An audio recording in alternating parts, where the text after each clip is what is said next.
Namathu Ratana Tayasa. May I pay homage to Triple Gem, the Buddha, Dhamma, and the Sangha. My respect goes to my parents and my teachers.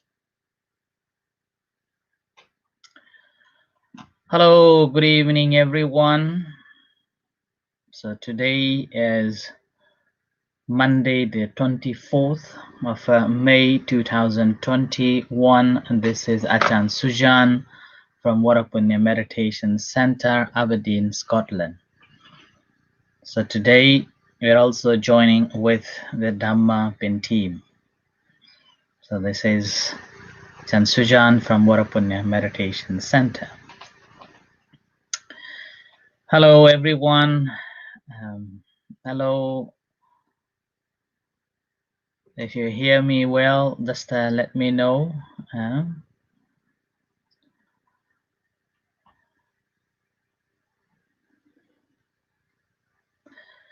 Right, so just to let you know that yesterday we had this Interfaith Mindful Day, which went very well, and despite of the difficulties of this COVID-19, it was wonderful to have all the different faith groups coming together and sharing on different topics, on different topics on nature. So, and this is also for the first time after a year and 14 months, the center is officially kind of partially opened for the public, in which we started from having this event, Interfaith Mindful Day, yesterday. So thank you everyone once again for joining with me today. So hello Margaret, hello Simone, and everyone. So we have been talking about the qualities of the Buddha, which we normally do the chantings in every day, and in that we have covered pretty much a lot, and there are only two left. But however, I've been talking about the Sattha, Deva, manussanam, which is the teachers of gods and humans. I almost said demon. Hello, Anish. Yeah. So with this, just to let you know that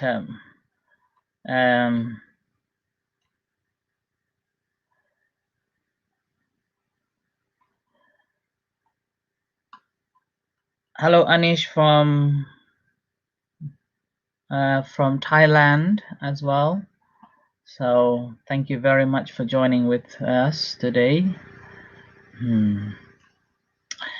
Right, so this is Sattha, Deva, manussanam, okay, and this the praise of the Buddha, or the qualities of the Buddha, which we normally chant, is Arahang Yoso Tathagato, which is in the morning time, and then they're followed by Arahang Samma Sambuddho Vijja Charana Sampanno Sugato Lokavidhu Anuttaro Purisa Dhamma Sarathi Sattha Deva Manussanam Buddho Bhagavati.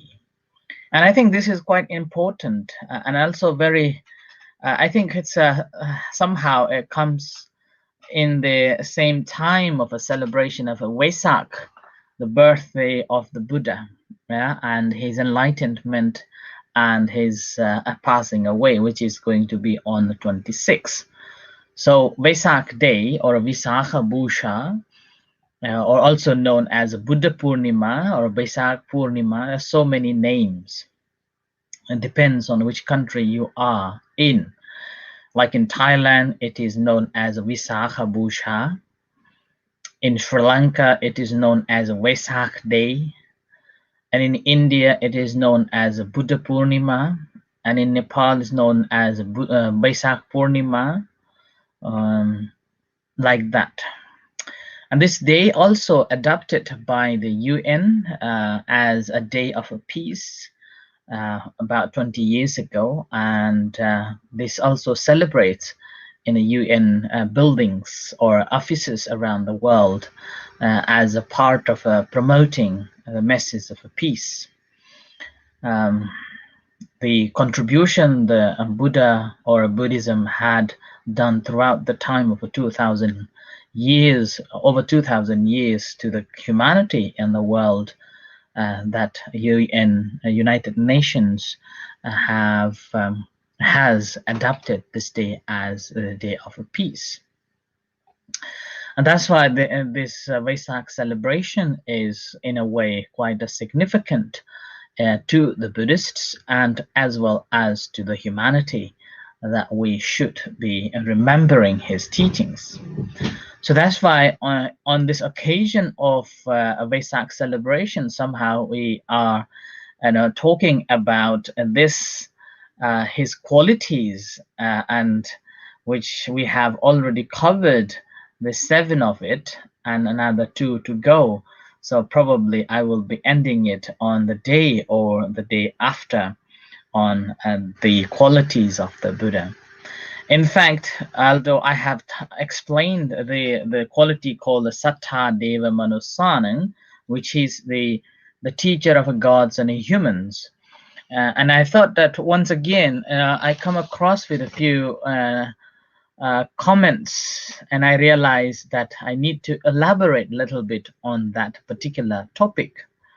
So that and on that basis, just would like to tell you once again that Sattha, deva, manussanam.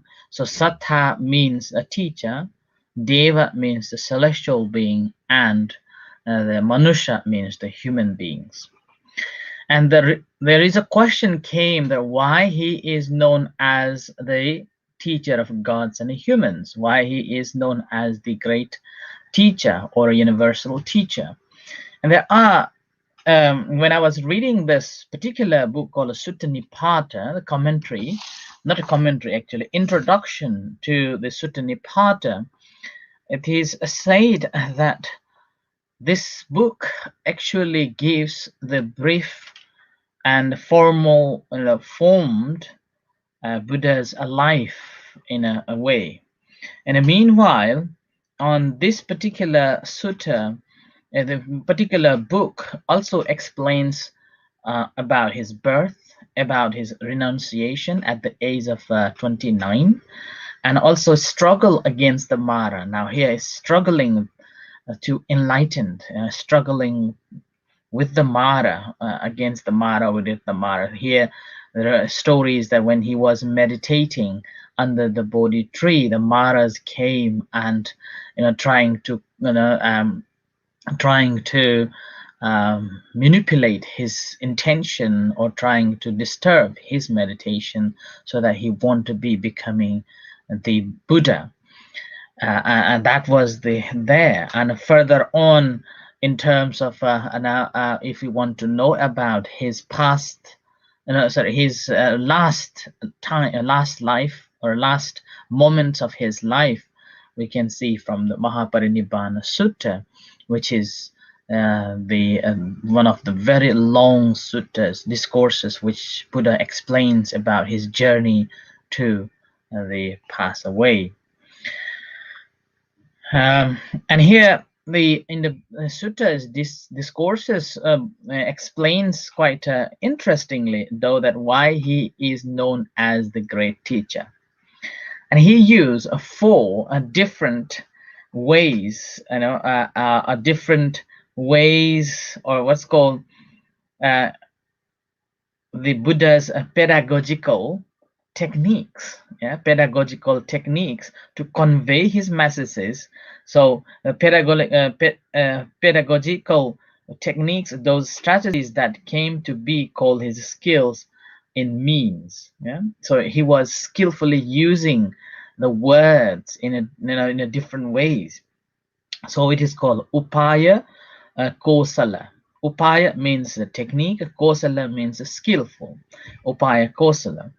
So in that case, we can see the first way of his teaching to people is called the analogical rebuttal. Here, when applying this technique, when applying this analogical technique, he was adapting an expression or image used by the adversary and explained it in a way that validates his own mission. So he was listening those and then using those terms and those ways to change his own mission. Like, for example, there is a given, it's called a Dhaniya Sutra in the Sutta Nipata, again, the Sutta number 2. So where the Dhaniya praises the security and bliss of the household life. And obviously, being a household, we will be saying that how difficult this household life is, and then how much fun and happiness we can have in being a household life. And this is the case that many people think that why you become a monk in such a young age. You have a good age and a good complexion, good mind, and a good education. Why you become a monk? You should be enjoying the life full of joy and happiness, entertaining your senses out in the world. And even I remember a few people can't even imagine not having a family. So many people can't even imagine.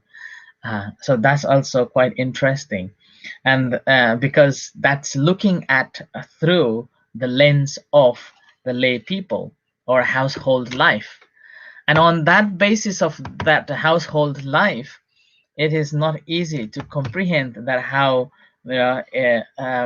interesting or how satisfying this life of not having any responsibilities as a household.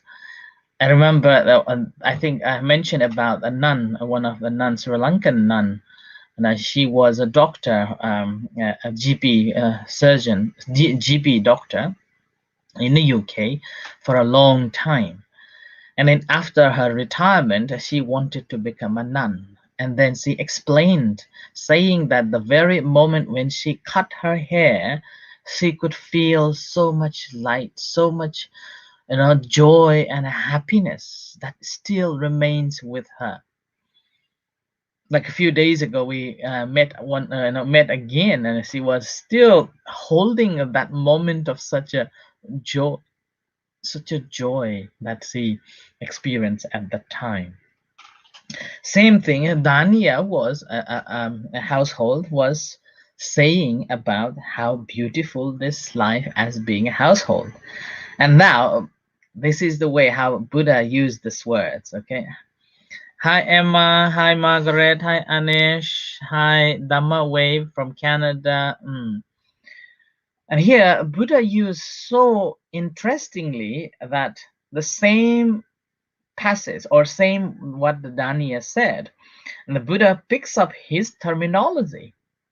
So Buddha picks up his terminology and bends it to his purpose by praising the superiority of the homeless life. See, it's opposite, complete opposite. He is sending that message. Similar way, there is another story. Hello, Mimi. Hope you're keeping well too. And there is another story as well. This is the Kasi Bharadwaja. This Kasi Bharadwaja Kasi Bharadwaja was a farmer. And then when the Buddha was, one day, early morning, Buddha was sitting, meditating. And as we know that early morning, before the sunrise, Buddha always sit in a meditation, looking at who should I go and teach, or who is capable of enlightening on that day. And on that day, while he was meditating early morning, he saw this Kasi Bharadwaja, one of the farmers, and then thinking that now today I'm going to help this man to attain the Nibbana. So Buddha walked towards the farm. And then having seen the Buddha on his bowl walking towards this Kasibharadwaja, and he say, "Oh, look at that monk! He's begging food, hasn't got any land, and he doesn't have to, plow or show anything." And this is, I think, I have come across here in the UK quite a lot as well. That becoming a monk is like a lazy life. Monk, you are a lazy working, so that's why you become a monk. And I always tell them that, okay, so if you think that being a monk is a lazy life and you have to do nothing, just become a monk, and then you realize that how difficult life is. And some of you already even warned me, or told me off a couple of times that how much time I spend working. And then only difference is when you go to work, you are paid, but when we do working, we are not paid. All we are given is a shelter and food. That's all. Yeah, hello Manish from London. Yeah, so that's why I like that. And this Kasi Bharadwaja also said that you don't have a land and you are not plowing it and you are not sowing it. So how easy life you are having. And then the Buddha declared that he does in fact plow and sow, and then explains how he plows and hearts of a people, how he plows the hearts of a people and sows the seed that ripen in the deathless. Yeah. So Buddha is saying that Buddha basically saying to the Bharadwaja that being a monk or a Buddha, he also plow. Yeah, and this is quite an interesting and a very beautiful word that he said. He plows the heart of a people. Yeah? He plows the heart of the people and sows the seed that ripens in the deathless. Yeah? So that is such a beautiful sentence. And that's simply because we are, in a way, sleeping, in a sleeping mode. It's like a soil that's already in a very, just like here in Scotland, during the winter time, the soil is so strong and so hard. And as the spring comes, it becomes laser and laser, like that. So our heart and our minds are like so strong, so stiff. And now here, the Dhamma is basically plowing it in your heart, to open your heart. Thank you, Margaret. Thank you, Emma. Yeah. So basically, Dhamma is plowing your heart to open it, and then putting the seeds of a good, good things, and meditate, and then performing a good meritorious deeds, practicing of a sila. This is a precepts. Anybody remember the sila? 5 precepts? Come on. 5 precepts? Oh, okay. Emma, you want to be a nun, right? Okay, you can try coming to the temple first, and then you can check yourself that if you want to be a nun or not. You're most welcome to be a nun if you would like to. Yeah. So, but before you make a firm decision, you have to make sure coming to the temple, become familiar with the temple, and then the temple ways and how the temple functions and how to behave in the temple, and so and so. And once you have got that, then at the end, if you think you still want to be a nun, then can be done. I heard that a few weeks ago there was one lady become a nun in London as well. She was a very successful a lady, and then throughout her life she has been supporting to establish the temple in London, and as well as supporting the temples in Sri Lanka, and also supporting humanitarian aids in Sri Lanka, in the UK as well. And then after her retirement now, not retirement, I think she thought, I think she's just the 50s now, and then she decided to become a nun. And then she was so humble. All the wealth that she had accumulated now given to the sasana, the Buddhism, to the temple, to the humanitarian aids, and then to the temples in Sri Lanka, and become a nun. So that's why, Emma, if you want to be nun, do visit the temple, be familiarized with it, and then check yourself. And if you still want to be a nun, then you're most welcome. That's right, Emma. Thank you very much. So the 5 precepts is no killing, no stealing, no sexual misconduct, no lying, and no gossips. That's, I think, important, and no intoxications. So basically, we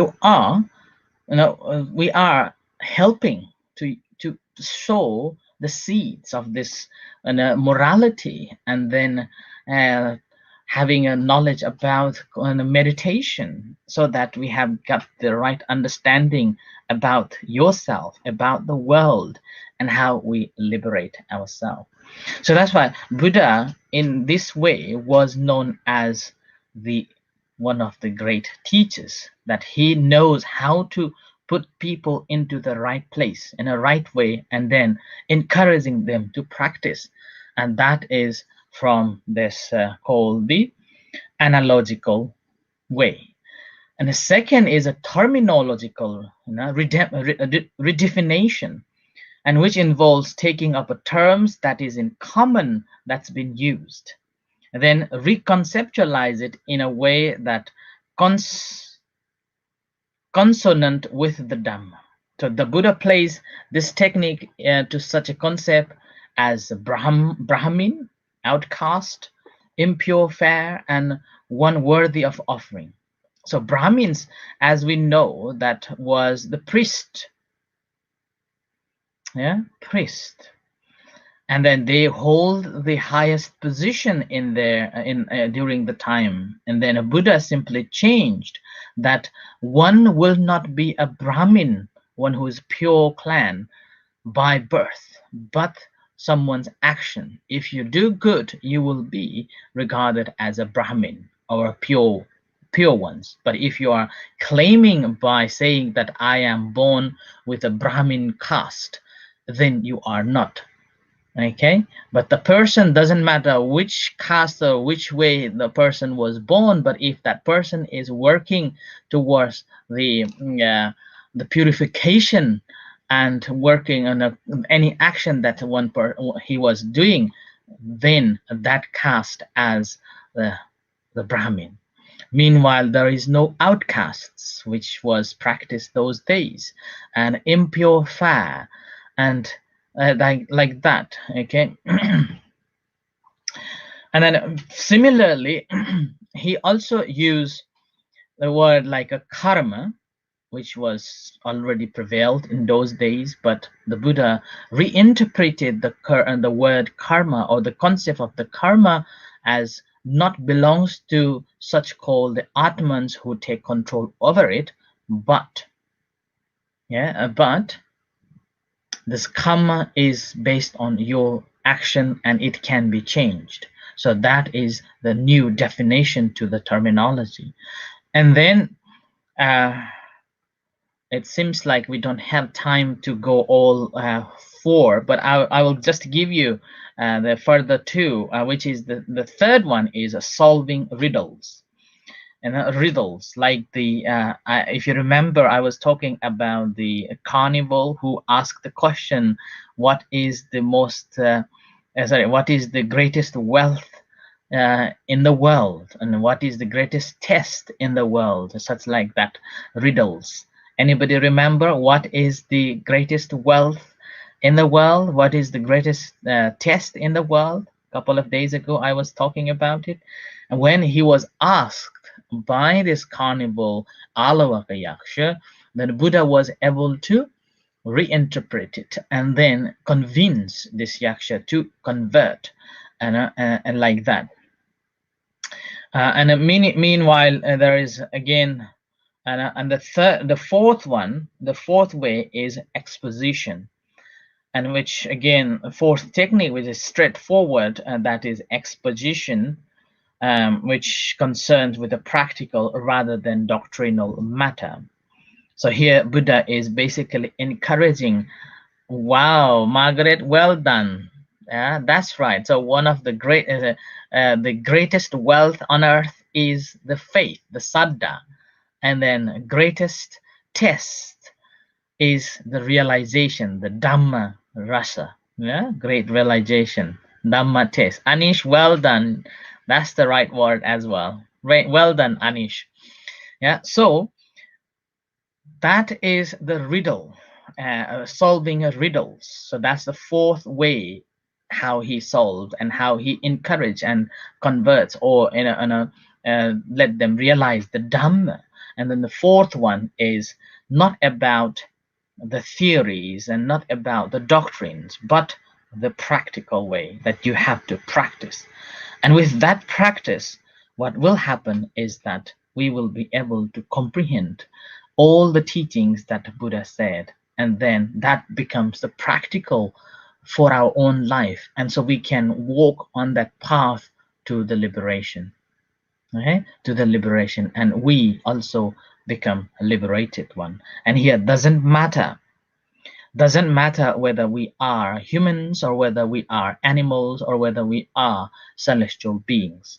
We all need guidance, and that's how a person who has got these three way of conveying messages to a person or to a animal or to celestial beings, then will be able to unearth or to open their hearts like a plowing it out and then sowing the seeds, and eventually get or realization of a deathless, which is known as the Nibbana.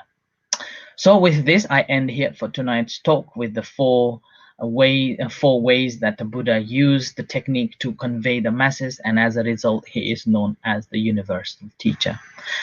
With this, may you all be well and happy. Thank you everyone for joining with me, and thank you everyone for all the comments and interaction. With this, may you all be well and happy. May the Buddha Dhamma Sangha bless you. In a few moments' time, we are going to have evening chanting and guided meditation. You're most welcome to join with us. Until then, good night and see you shortly.